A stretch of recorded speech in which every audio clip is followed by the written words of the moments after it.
Hey everyone, Ali here. So we've got some really exciting developments on the PPP loan forgiveness program and also on the vaccine in the last 24 hours. So I wanted to come out and share that information with you before the weekend so that you get ready for next week. Here's what's going on. So as many of you know, the expenses that you paid with your PPP loan are not deductible on your tax return. So, which makes in effect the PPP loan a taxable event for you.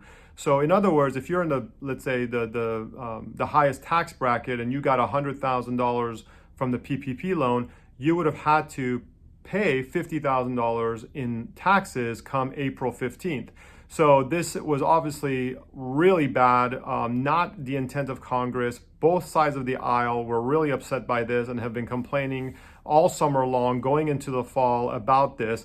Unfortunately, nothing was done. And now, after we're talking to some lobbyists in Washington, it seems like what they are voting on as we speak, which hopefully will get passed in the next few days, includes language that makes the PPP loan non-taxable. So that means that $100,000, you will not owe any tax on that money.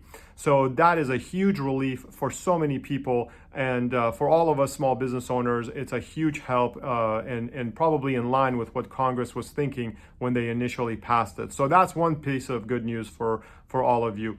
The second topic that I wanted to talk to you about today is really about the vaccines and what's happening with them and what you can do in January when you probably will get your hands on some for your team members. So the EEOC, which is the federal entity responsible for protecting civil rights violations, discrimination violations, and other things of that nature, has come out with some very specific rules. Now, we expect them to come out with even more rules over the next, few weeks to a month, even further clarifications.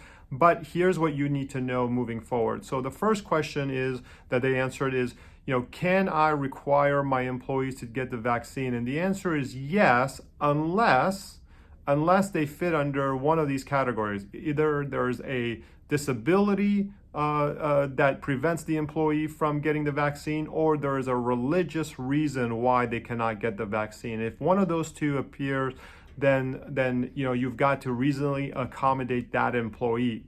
Now, what does reasonable accommodation mean? Well, as many of you know, having dealt with other disabilities and other things in your practice, reasonable accommodation means that you have to take some normal steps to try to protect that employee and protect your patients. So, it might be giving them more PPEs, keeping physical distances and things of that nature.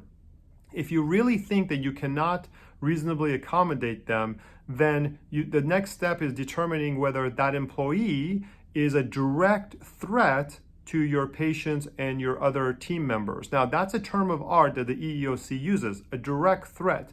Now, what does that mean? Well, a direct threat means that their presence in the office will increase a threat to the other employees and your patients from getting COVID and whatnot. And so this is important because for many of your offices where you're doing all the right things, you've got the plexiglass, you've got the PPEs, you've got the social distancing, you're changing gowns, you're doing all the things, air filtration systems and whatnot.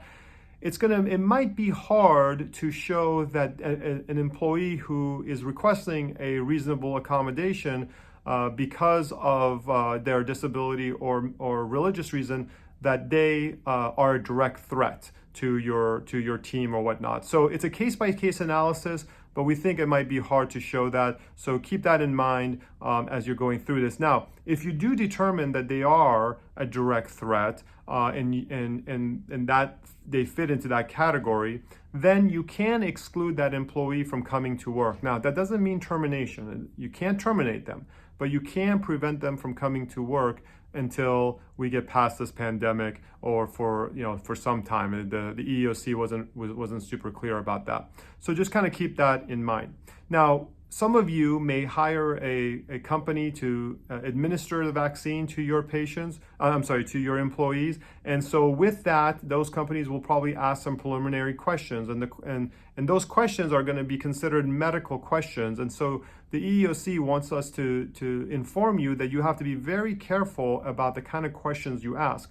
You want to make them very direct, very focused on your practice, what their position entails and their health concerns regarding COVID specifically, right? So you don't want to go into this general background about all of their medical histories and everything else that's going on with them. You want to keep it focused to their job duties, your practice, and COVID. And so just kind of keep that in mind. Now, for many of you, you're not going to hire a third company. You're going to ask your employees to go to the hospital or some other party and get the vaccine. And in that situation, you don't have to worry about any of these preliminary questions because you're not the one giving the vaccine. My recommendation would be absolutely have them go administer it themselves somewhere. Now, tied to that, the question is, well, how do I know? How do I get proof of the fact that they got the vaccine? And the EOC has said that you can get proof of that by requesting some sort of document showing that they were vaccinated. Now, that document should be only about the COVID-19 vaccination. It should have no other medical information on there. So nothing about their blood pressure or their blood type or anything else, just about the fact that they got vaccinated. So that shouldn't be hard to get, wherever they go. So remember, documentation in 2020 has been huge. As many of you know who are HR for Health clients, going into 2021, it's even more important. So this document that we're talking about is considered medical information. So if you're on HR for Health, please just upload it into the system and you've got it in a safe place. If you're doing it the old-fashioned way, you're not an HR for Health customer, then you've got to keep this separate in a separate file under lock and key, separate from the other employee files. And remember, this is your time. You've got to store these really safely because, whether it's the PPP loan forgiveness, whether it's the FFCRA, or now this, you need extremely good documentation. And as many of you know, documentations have a way of just disappearing sometimes. And so keep them on HR for Health and you should be in good shape going into 2021. There'll be a lot more information that comes out. If you have any questions at all, please reach out to me. Please reach out to HR for Health. We are here to serve all of you. So be safe this holiday season and we'll talk to you soon. Take care.